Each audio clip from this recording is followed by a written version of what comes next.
அன்பான மக்கள் அனைவருக்கும் வணக்கம்ங்க. குபேர மலரின் மாடித்தோட்ட பதிவு. இன்றைக்கி வந்துட்டு கோடை மழைக்கு அப்புறம் நம்ம தோட்டத்துக்கு இன்றைக்கி ஒரு அழகுன்னு சொல்லணுங்க. அப்படி ஒரு அழகான பூக்கள் இருக்குதுங்க. கிட்டத்தட்ட 30 வகைக்கும் மேலே பூக்கள் இருக்குது.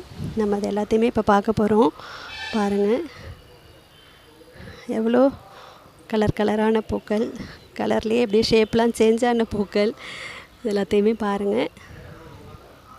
சாண்டல் செம்பருத்தி, ஃபேண்டா செம்பருத்தி, எல்லோவில் 4 பூக்கள். அதுக்கப்புறம் இவங்கள பாருங்கள், நான் நேற்றே சொல்லியிருந்தேன் பாருங்கள், இந்த 2 பூ எவ்வளோ ஒரு அழகு பாருங்கள். அவ்வளோ வெயிட்டாக இருக்குங்க. நீங்கள் இதை எடுத்து பார்த்தீங்கன்னா அவ்வளோ ஒரு வெயிட்டாக இருக்கும். சாயங்காலம் வரைக்கும் கூட கோடை காலத்தில் கூட வாடாமல் இருக்குங்க. இன்றைக்கி எப்போதும் ஒன்று பூப்பாங்க, இன்றைக்கி 2 சேர்ந்து பூத்துருக்காங்க. பாருங்கள் எவ்வளோ அழகாக இருக்காங்கன்னு. சாண்டல் ரோஸுங்க, எப்போவும் மாதிரி 10 பூ போல் இருக்குதுங்க. இதுலேயும் மொட்டுகளோடையும் பூக்களோடையும் இந்த பேபி பிங்க் செம்பருத்தி, அடுத்தது இந்த ஃபேண்டா செம்பருத்தி, எக்கச்சக்கமாக சங்குப்பூக்கள், எல்லா கொடிகளையும் படர்ந்து சங்குப்பூக்கள். அதுக்கப்புறம் வந்து இங்கே பாருங்கள், கொஞ்சம் சின்ன சைஸ் ஆகிட்டாங்க இன்றைக்கி. இந்த பிங்க் கலர் ஃப்ளவரு. இங்கே பாருங்கள், இட்லி பூ, வாடாத பூக்கள் கல்ரோஜா, அதுக்கப்புறம் காகிதப்பூ, அதுக்கப்புறம் நார்மல் மல்லிகைப்பூ. இங்கே பாருங்கள், இருவாச்சி மல்லிகைப்பூ.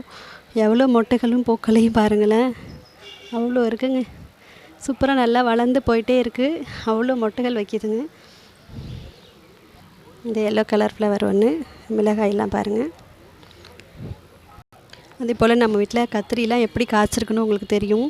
கொத்து கொத்தாக காய்க்கும். சரி, இப்போ கொஞ்ச நாளாக 1 மந்த்தாக வந்துட்டு அப்படியே காய்ப்பெல்லாம் நின்றுடுச்சுங்க. சரி, இதெல்லாம் எடுத்துருவோம் அப்படின்னு சொல்லிட்டு பேசிகிட்டே இருந்தோம் நாங்கள். இங்கே பாருங்களேன், இப்போ நான் இதை எப்படி எடுப்பேன்னு சொல்லுங்கள். கொத்து கொத்தாக மறுபடியும் அவ்வளோ பூக்கள் வச்சுக்கிட்டே இருக்குதுங்க. பூக்கள் வைக்கிது, பிஞ்சுகள் கூட வச்சுருக்கு. இங்கே பாருங்கள், காய்க்கவும் ஆரம்பிச்சிருக்கு. இந்த மாதிரி பூக்களும் மேலே வச்சுக்கிட்டு இருக்குது. எப்படி நான் எடுக்கிறது சொல்லுங்கள். அடுத்தது இந்த பாருங்கள், அரளிப்பூக்கள், சங்குப்பூக்கள், வெள்ளை செம்பருத்தி, இது போல் நிறையா இருக்குங்க. இன்றைக்கி எங்கள் தோட்டம் எப்படிங்க இருக்குது, பூக்களோடைய எப்படி இருக்குது அப்படிங்கிறத நீங்களையும் கமெண்ட்டில் சொல்லுங்கள். இந்த கோடை மழையில் உங்களுடைய பகுதியில் உள்ள உங்கள் தோட்டமும் எப்படி இருக்குது அப்படிங்கிறதையும் நீங்கள் கமெண்ட்டில் சொல்லுங்கள்.